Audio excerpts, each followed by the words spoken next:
बोले श्री लक्ष्मी नारायण भगवान की जय। श्री वृंदावन बिहारी लाल की जय। श्री गिरिराज धरण की जय। बाल कृष्ण लाल की जय। श्याम सुंदर श्री यमुने महारानी की जय। वल्लभाधीश की जय। श्री गुरुदेव की जय। लाडले लाल की जय। आज के आनंद की जय। धर्मराज युधिष्ठिर कहने लगे कि हे भगवान, आश्विन शुक्ल एकादशी का क्या नाम है? अब आप कृपा करके इसी विधि तथा इसका फल कहिए।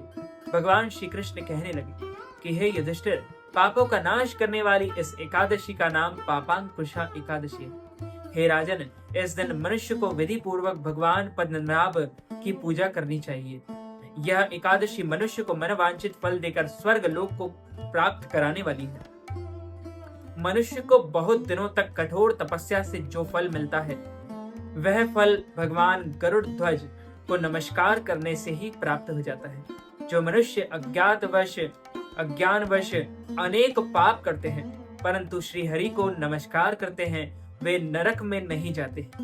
भगवान विष्णु के नाम कीर्तन मात्र से संसार के सब तीर्थों के पुण्य का फल मिलता है। जो मनुष्य शंख धनुषधारी भगवान विष्णु की शरण में जाते हैं, उन्हें कभी भी यम यातना भोगनी नहीं पड़ती है। जो मनुष्य वैष्णव होकर भगवान शिव की और शिव होकर वैष्णव की निंदा करते हैं, वे अवश्य ही नरकवासी होते हैं। सहस्त्रों वाजपेयी यज्ञ और अश्वमेध यज्ञों से जो फल मिलता है, वह एकादशी के व्रत के 16वें भाग के बराबर भी नहीं होता है। संसार में एकादशी के व्रत के बराबर कोई भी पुण्य नहीं है। इसके बराबर पवित्र तीनों लोकों में कुछ भी नहीं। इस एकादशी के बराबर कोई व्रत नहीं। जब तक मनुष्य पद्मनाभ श्री का एकादशी का व्रत नहीं करते हैं, तब उनकी देह में पाप वास करता ही रहता है और उनके देह में पाप घूमता ही रहता है। हे राजेंद्र, यह एकादशी स्वर्ग, मोक्ष, आरोग्यता, सुंदर स्त्री तथा अन्न और धन के देने वाली है। एकादशी के व्रत के बराबर गंगा, गया, काशी, कुरुक्षेत्र और पुष्कर भी पुण्यवान नहीं है। हरिवासर तथा एकादशी का व्रत करने और जागरण करने से सहज ही मनुष्य विष्णु पद को प्राप्त होता है। हे युधिष्ठिर, इस व्रत को करने वाले 10 पीढ़ी मात्र पक्ष, 10 पीढ़ी पितृपक्ष, 10 पीढ़ी स्त्री पक्ष तथा 10 पीढ़ी मित्र पक्ष का उद्धार कर देते हैं। वे दिव्य देह धारण कर चतुर्भुज रूप हो, पीतांबर पहने और हाथ में माला लेकर गरुड़ पर चढ़कर भगवान विष्णु के लोक विष्णु लोक को जाते हैं। हे नृपोत्तम, बाल्यावस्था, युवावस्था और वृद्धावस्था में इस व्रत को करने से पापी मनुष्य भी दुर्गति को प्राप्त न होकर सद्गति को प्राप्त होता है। आश्विन मास की शुक्ल पक्ष की इस एकादशी को पापांकुशा एकादशी का व्रत जो मनुष्य करते हैं, वे अंत समय में हरि लोक को प्राप्त होते हैं तथा समस्त पापों से मुक्त हो जाते हैं। सोना, तिल, भूमि, गौ, अन्न, जल, छतरी, छाता तथा जूती का दान करने से मनुष्य यमराज को नहीं देखता।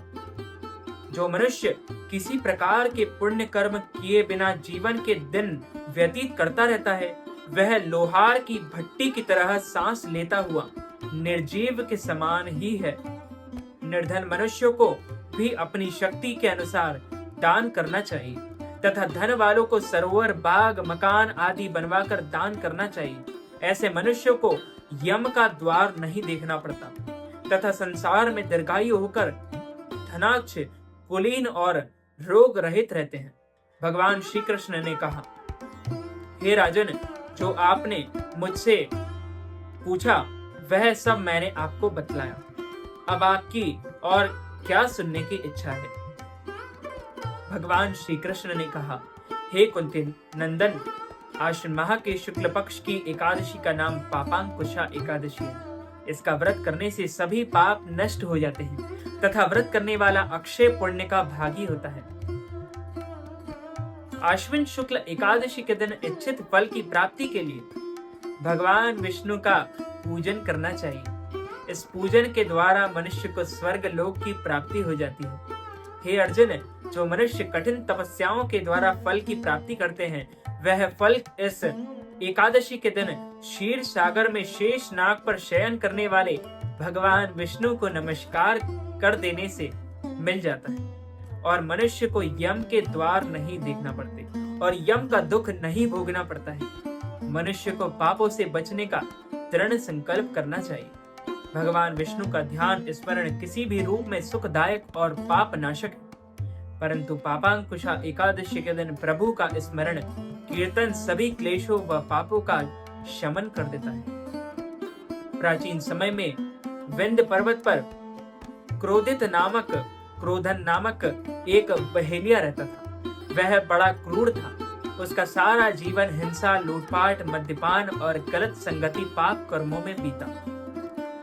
जब उसका अंतिम समय आया तब यमराज के दूत बहेलिये को लेने आए और यमदूत ने बहेलिये से कहा कि कल तुम्हारे जीवन का अंतिम दिन है, हम तुम्हें कल लेने आएंगे। यह बात सुनकर बहेलिया बहुत भयभीत हो गया और महर्षि अंगिरा के आश्रम में पहुंचा और महर्षि अंगिरा के चरणों पर गिरकर प्रार्थना करने लगा। हे ऋषिवर, मैंने जीवन भर पाप कर्म किए हैं, कृपा कर मुझे कोई ऐसा उपाय बताएं जिससे मेरे सारे पाप मिट जाएं और मोक्ष गति की प्राप्ति हो जाए। उसके निवेदन पर महर्षि अंगिरा ने उसे आश्विन शुक्ल की पापांकुशा एकादशी का विधि पूर्वक व्रत करने को कहा। महर्षि अंगिरा के कहे अनुसार उस बहेलिये ने यह व्रत किया और किए गए सारे पापों से छुटकारा पा लिया और इस व्रत पूजन के बल से भगवान की कृपा से वह विष्णु लोक को गया। जब यमराज के यमदूत ने इस चमत्कार को देखा तो वह बहेलिये को बिना लिए ही यमलोक वापस लौट गए। बोलिए श्री लक्ष्मी नारायण भगवान की जय। तो मित्रों, भक्तजनों, माताओं, बहनों, यदि आप एकादशी के निमित्त ब्राह्मणों को फलाहार करवाना चाहते हैं, अन्नदान, वस्त्रदान, गौदान, तिलदान अथवा एकादशी व्रत के पारणा के निमित्त हमें दान दक्षिणा प्रदान करना चाहते हैं, तो आप हमारे गूगल पे, फोन पे, पेटीएम या अकाउंट नंबर के माध्यम से नगद राशि, धनराशि प्रदान करके एकादशी का व्रत का संपूर्ण पुण्य लाभ प्राप्त कर सकते हैं। इस वीडियो को ज्यादा से ज्यादा लोगों तक शेयर कीजिएगा, लाइक कीजिएगा, कमेंट कीजिएगा और सब्सक्राइब करके बेल आइकन को भी ऑन कर लीजिए। ऐसे ही नए नए वीडियोस देखने के लिए आप सभी को सादर जय श्री कृष्ण, सादर जय माता दी।